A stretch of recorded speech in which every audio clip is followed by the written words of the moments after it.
Syarikat pengeluar solar panel Press Metal diminta mempelbagaikan produk hilirannya. Premier Sarawak Dato' Patinggi Tan Sri Abang Johari Tunopeng berkata dengan kemampuan syarikat itu menghasilkan komponen tenaga, penerokaan komponen lain boleh dicapai.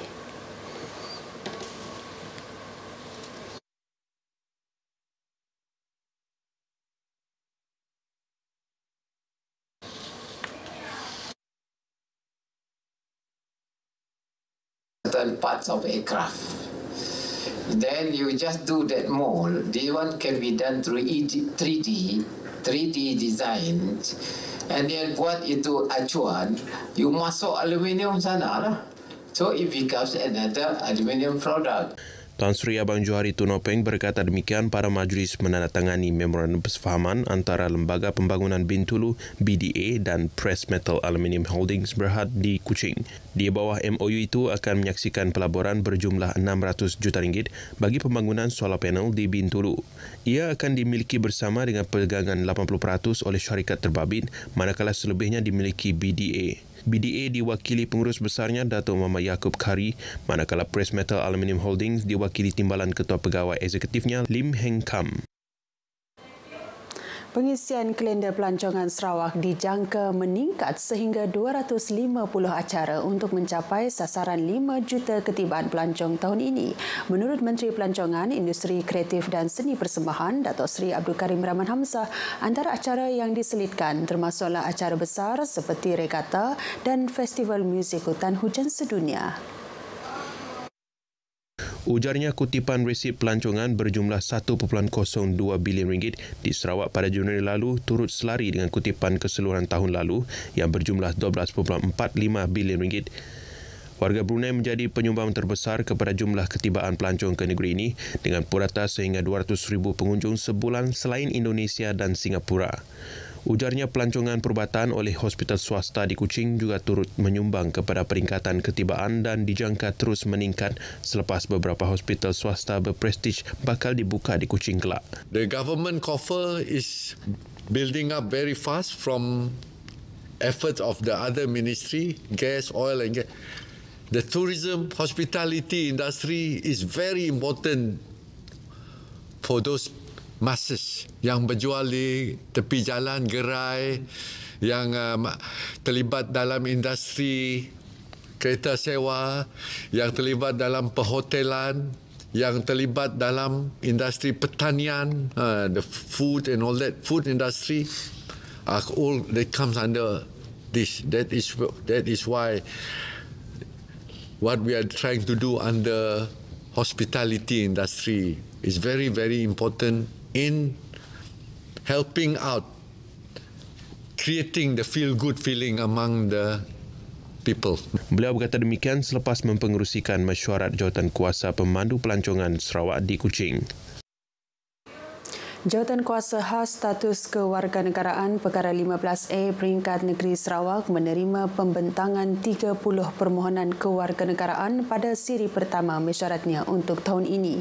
Menteri Pembangunan Wanita, Kanak-kanak dan Kesejahteraan Komuniti, Datuk Seri Fatimah Abdullah yang juga pengerusi Jawatan Kuasa Terbabit memberitahu kategori permohonan meliputi 20 anak tak sah taraf dan 5 masing-masingnya bagi kategori anak jagaan dan anak angkat. Beliau berkata pada tahun lepas menerusi 2 kali mesyuarat telah diadakan, sebanyak 36 permohonan telah dibentangkan. 24 adalah bagi kategori anak tak sah taraf, 8 bagi anak jagaan dan 4 untuk kategori anak angkat. Datuk Seri Fatimah menyatakan demikian pada sidang media selepas mesyuarat berkenaan di Kuching. Jawatan kuasa tersebut memberi fokus kepada urusan verifikasi permohonan, memberi keutamaan kepada urusan fasilitasi proses permohonan dan mengemukakan syur kepada jawatan kuasa khas status kewarganegaraan. Keputusan akhir terhadap semua permohonan kewarganegaraan adalah tertakluk kepada dasar dan peraturan dan mekanisme semasa yang berkuat kuasa. Sarawak menyasar untuk meningkatkan grade purata negeri sekurang-kurangnya setaraf dengan grade purata nasional iaitu sekitar 4.5 mata dalam tempoh 5 tahun. Menurut Timbalan Menteri Pendidikan, Inovasi dan Pembangunan Bakat Dato' Dr. Anwar Rapai, ke arah itu program peningkatan pendidikan Sarawak SEEP yang akan dijalankan dengan lebih meluas tahun ini akan menjadi salah satu strategi utama. Jelasnya program SEEP akan memberikan tumpuan kepada pelajar yang lemah iaitu mereka yang mendapat markah 39 ke bawah selain turut memberikan tumpuan kepada beberapa subjek. Bagi pelajar tingkatan 3, tumpuan tuition kelak adalah untuk subjek matematik, English dan sains. Manakala bagi pelajar tingkatan 4, aliran sains pula, 5 subjek akan diberikan tumpuan iaitu fizik, kimia, biologi, matematik tambahan dan matematik. So kita very focus on certain subjects only. Kita tidak bagi tuition to every subject.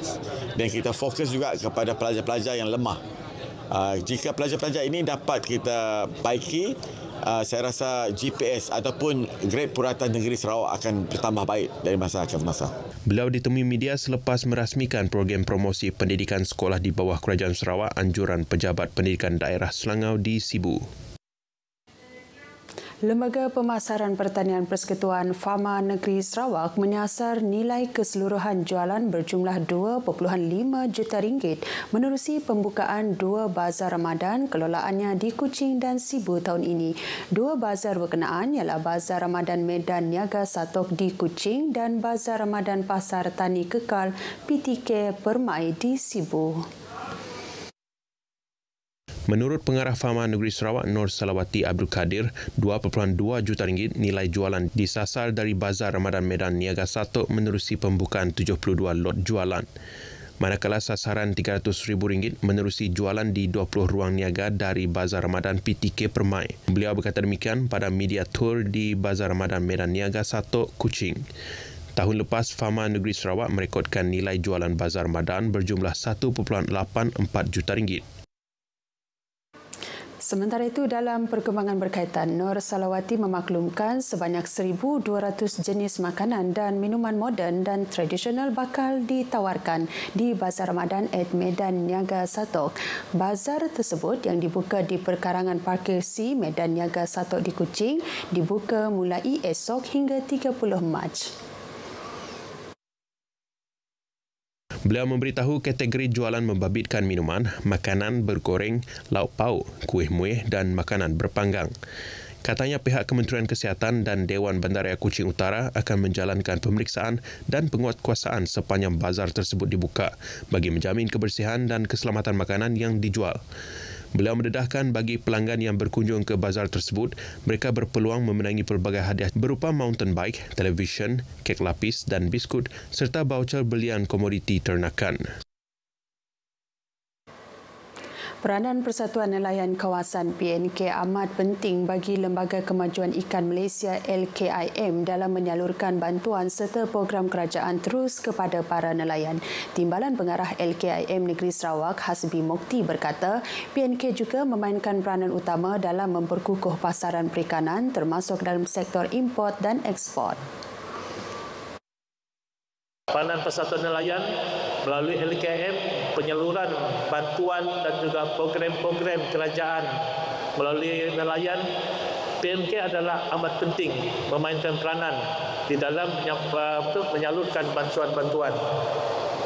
Kan, kalau kita lihat sektor perikanan pada hari ini adalah amat penting, bukan saja dalam import ekspor bahan-bahan perikanan, tetapi juga tuan-tuan ada golongan nelayan adalah membekalkan protein yang murah dan banyak kepada masyarakat umumnya.